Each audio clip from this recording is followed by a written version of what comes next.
ताहिरा कहती है मुर्तज़ा और तहनीत हॉस्पिटल में इकट्ठे हैं, बस अल्लाह खैर करे कि उनकी सुलह हो गई हो। मुर्तज़ा और तहनीत घर आते हैं तो सब बहुत खुश होते हैं और उनका वेलकम करते हैं। नूरलैन का बाबा कहता है शुक्र है तुम्हें मेरी याद आ गई और तुम मेरे साथ आ गई मिलने मुझे। नूरलैन कहती है बाबा ऐसी बातें मत करिए, अब मैं आ गई हूँ ना, अब कोई भी परेशानी वाली बात मत कीजिएगा। रीता कहती है बाबा बहुत सेंसिटिव हैं तुम्हें लेके, तुम्हारी कोई भी बात हो तो बाबा फौरी परेशान हो जाते हैं। मीरासान मुर्तज़ा को बताता है, मुर्तज़ा बैठने लगता है तो मीरासान कहता है मैंने तुम्हें बैठने का नहीं कहा। मुर्तज़ा कहता है इतना गुस्सा रिपोर्ट ना बनाने की वजह से तो नहीं हो सकता। मीरासान कहता है तुमने जो किया है मैं वो कभी भूल नहीं सकता। मुर्तज़ा कहता है कि मेरे और नूरलैन के दरमियान ऐसा कुछ नहीं है, तो मीरासान कहता है मुझे जस्टिफिकेशन नहीं चाहिए। रिदा नूरलैन को कहती है तुम बाबा को समझाओ कि हारिस का ट्रांसफ़र हो गया इस्लामाबाद में, वो मान जाए हमारे साथ जाएं, उनकी तबीयत बहुत ख़राब रहती है, अकेले नहीं रह सकते। मिसेस फ़ारूक तहनीत को कहती है तुम्हारे लिए गुड न्यूज़ है, हम दुबई शिफ्ट हो रहे हैं वहाँ का बिज़नेस सेट करने के लिए, और पाकिस्तान का जितना भी बिज़नेस है उसकी हेड अब तुम होगी। तहनीत कहती है इस बिज़नेस को दिन रात मैंने आपको मेहनत करते हुए देखा है, इस पर मैं ये सब नहीं कर पाऊँगी। तो मिसेस फ़ारूक कहती हैं तुम कर लोगी, मुझे उम्मीद है। तहनीत मिठाई लेकर आती है और सबको अपनी जॉब की प्रमोशन के बारे में बताती है, सब उसे मुबारकबाद देते हैं। तहनीत मुर्तज़ा को कहती है मैंने अभी मिसेस फ़ारूक को कोई जवाब नहीं दिया, इस जॉब के लिए मुझे आप सबकी सपोर्ट की ज़रूरत होगी। मुर्तज़ा उसकी कोई बात नहीं सुन रहा था। मुर्तज़ा कहता है फ़िलहाल मैं जो काम कर रहा हूँ बहुत इंपॉर्टेंट है।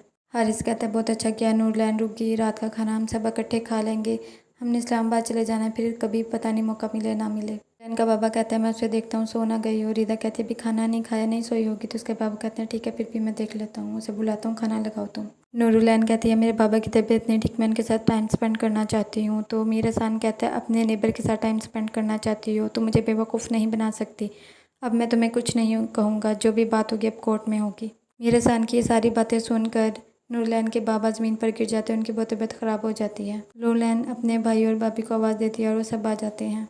डॉक्टर हारिस को कहता है कि आप अपने बाबा को लाने में बहुत देर कर दी है, उनकी डेथ हो चुकी है।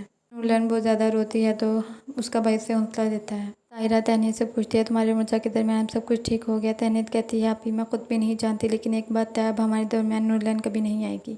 ताहिरा की अम्मी बहुत ज़्यादा रो रही होती है और कहती है नदीम का इंतकाल हो गया, जिस बात का डर था वही हुआ। हारिस के अब्बू की तदफीन हो जाती है और सब दुआ करते हैं। रिदा कहती है मेरा सान अब्बू की ताज़ियत के लिए भी नहीं आया और ना ही जनाजे में शरीक हुआ है। मैं ये बात आपसे करना नहीं चाहती थी, लेकिन मुझे लग रहा है नूरलैन और उसके दरमियान कुछ गड़बड़ चल रही है। नूरलैन अपने और अपने बाबा के बचपन की यादों को याद कर रही होती है और बहुत ज़्यादा रो रही होती है। मुर्तज़ा कहता है ये मेरी रिपोर्ट की हार्ड कॉपी है और रात मैंने आपको मेल कर दी है। और मेरा सान कहता है तुमने नूरलैन को भी ईमेल की है, लेकिन उसका तो इस कंपनी से अब कोई ताल्लुक़ नहीं है। मुर्तज़ा कहता है उसका कंपनी से ताल्लुक़ तो नहीं है, लेकिन आपसे तो है ना। उसके बाबा की रात डेथ हो गई और ना ताज़ियत के लिए ना जनाजे में शरीक हुए, आपको इस टाइम उनके साथ होना चाहिए था। मुर्तज़ा मेरा सान कहता है हवाओं का रुख किस तरफ है मुझे अच्छी तरह पता चल जाता है। मुर्तज़ा कहता है आप गलती करते हैं और फिर मानते नहीं, आपका ये मसला है।